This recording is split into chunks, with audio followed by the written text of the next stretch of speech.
রাত 1টায় হঠাৎ calling bell বাজল। আমি চমকে উঠলাম। এত রাতে কে? দরজা খুলে অবাক হয়ে গেলাম। পাশের বাসার ভাবি, তার চোখ মুখ ফোলা, কান্না করতে করতে চোখ মুখ সব একাকার করে ফেলেছেন। আমি জিজ্ঞেস করলাম, ভাবি কি হয়েছে আপনার? ভাবি বললেন, আমার সব শেষ হয়ে গেছে ভাই। ভাবিকে রুমে এসে বসতে বললাম। তিনি বসলেন না, ফুপিয়ে ফুপিয়ে কেঁদে চললেন।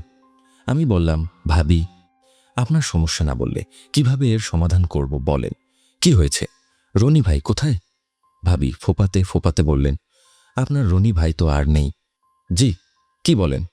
হ্যাঁ ভাই, একটু আগে ছটফট করতে করতে মানুষটা তার কথা শেষ করতে পারলেন না, হাউমাউ করে কান্না শুরু করে দিলেন। আমারও চোখ ভিজে আসলো। রনি ভাই লোক হিসেবে খুব ভালো মানুষ ছিলেন, সব সময় হাসি মুখে কথা বলতেন। হার্টের একটু সমস্যা ছিল, এই কথা জানতাম।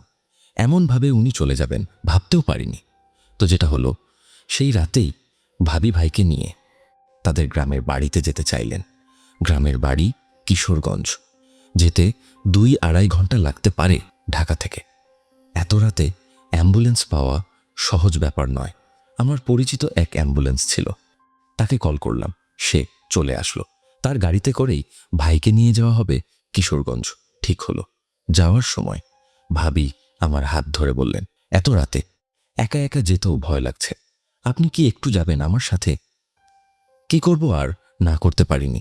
তোমাদের ভাবি তখন মায়ের বাসায়, বাসাতে আমি একা। রনি ভাই আর ভাবি বিভিন্ন বিষয়ে অনেক সাহায্য করেছেন আমাদের। তাদের বিপদের সময় এতটুকু আবদার ফেলতে মনে চাইল না, রাজি হয়ে গেলাম। তখন যদি জানতাম কিসের মধ্যে পড়তে চলেছি, তবে জীবনেও আমি রাজি হতাম না। অ্যাম্বুলেন্স নিয়ে আমরা যখন রওনা দিয়েছি, তখন রাত 3টা, রাস্তাঘাট প্রায় ফাঁকা।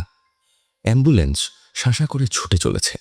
ঘণ্টাখানেকের মধ্যেই আমরা গাজীপুর পেরিয়ে নরসিংদীর কাছাকাছি পৌঁছে গেলাম। ভাবি আর আমি অ্যাম্বুলেন্সের ভেতরে বসেছি। ভাবি ফুপিয়ে ফুপিয়ে কাঁদছেন।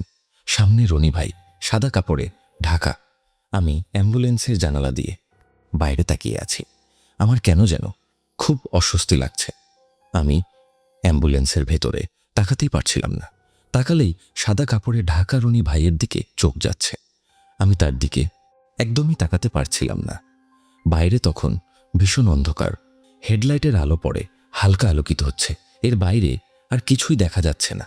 আমি দূরে অন্ধকারের দিকে তাকিয়ে আছি। হঠাৎ একটা ব্যাপার চোখে পড়ল আমার, আর সেটা পড়তেই বুক একদম শুকিয়ে গেল।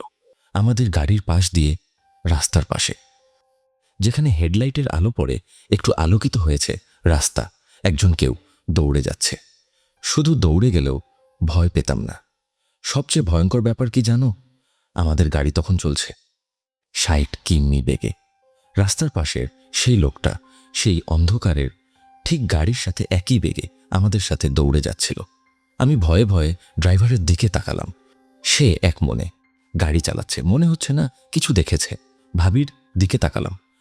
কাঁদতে কাঁদতে হয়তো ক্লান্ত হয়ে গেছেন তিনি, এখন একটু ঝিমাচ্ছেন। আমি কাউকে কিছু জানালাম না।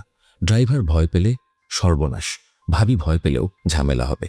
তার চাইতে নিজের ভয় নিজের কাছেই রাখি।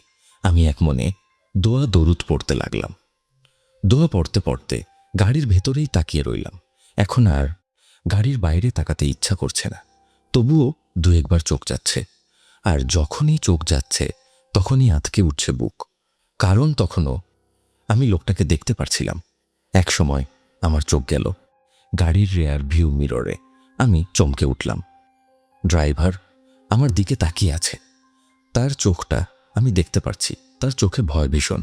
সে পেছন ফিরে কাঁদো কাঁদো হয়ে বলল, আপনিও ওরে দেখছেন ভাইজান? 20 বছর গাড়ি চালায়, এমন জিনিস আমি একটাও দেখি নাই। ভাবির ঝিমুনি কেটে গেছে। তিনি জিজ্ঞেস করলেন, কি হয়েছে?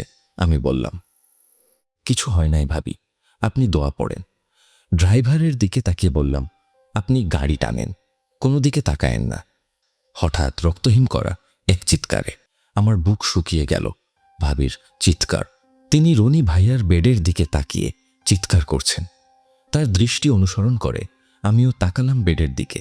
দেখি আমাদের দুজনের মাঝখানে যে লাশটা পড়েছিল, তার মুখের উপর টানা ছিল সাদা চাদর। সেই চাদরখানি সরে গেছে, রনি ভাইয়ার মুখটা দেখা যাচ্ছে। সেই মুখে একটা হাসি, ভয়ঙ্কর অদ্ভুত হাসি, চোখটা খোলা, সেই চোখ স্থির ভাবির দিকে। ড্রাইভার হঠাৎ হার্ট ব্রেক করল। এরপর গাড়ির দরজা খুলে দৌড়। আশেপাশে কিচ্ছু নেই, যেটাই থাকুক না কেন অ্যাম্বুলেন্সে থাকা চলবে না। লাফ দিয়ে অ্যাম্বুলেন্সের শেষ প্রান্তে চলে গেলাম। পেছনের ব্যাকডোর খুলে লাফিয়ে নামলাম নিচে। আমার সাথে ভাবিও নামলেন জীবিত থাকতে, যাকে তিনি এক মুহূর্ত ছেড়ে থাকেননি। আজ রাতে অদ্ভুত এক অভিজ্ঞতায় তাকেই নির্দ্বিধায় ছেড়ে দিয়ে তিনি ছুটে চললেন নিরাপদ আশ্রয়ে। আমি একটু থামলাম, কেন জানি মায়া লাগছিল রনি ভাইয়ের জন্য। দূরে শেয়াল ডেকে উঠল, একসাথে কয়েকটা। আমার মনের ভয়টা আবার ফিরে এলো। রনি ভাইয়ের লাশটা কেমন যেন নড়ছে। অ্যাম্বুলেন্সের ভেতরে কেউ একজন এসে দাঁড়িয়েছে। আমি তাকে দেখতে পারছি না, কিন্তু স্পষ্ট বুঝতে পারছি আমাদের অ্যাম্বুলেন্সের পাশ দিয়ে যে দৌড়ে যাচ্ছিল সে এই লোকটা। আমি আর দাঁড়ালাম না, ভয়ে দৌড় লাগালাম। ছুটতে ছুটতে একটা দোকান পেয়ে গেলাম। কিছু মানুষ বসে চা খাচ্ছে, মনে হয় ট্রাক ড্রাইভার। আমি সেখানে গিয়ে আমার কথা বললাম, কেউ বিশ্বাস করল না। সবাই হো হো করে হেসে ফেলল।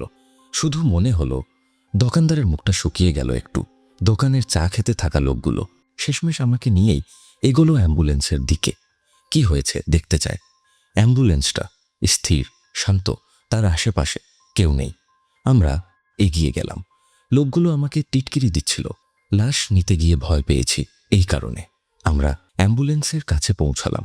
আমি সামনে যেতে পারলাম না, ভয় লাগছিল। লোকগুলোই এগুলো সামনে। এরপর হঠাৎ করেই আঁতকে পিছনে সরে এলো তারা। আতঙ্কে প্রত্যেকের মুখ সাদা হয়ে গেছে। কি হয়েছে দেখার কৌতূহল হলো। সামনে এগুলাম। অ্যাম্বুলেন্সের মেঝেতে রনি ভাইয়ের লাশটা পড়ে আছে। লাশটা খুবলে খাওয়া।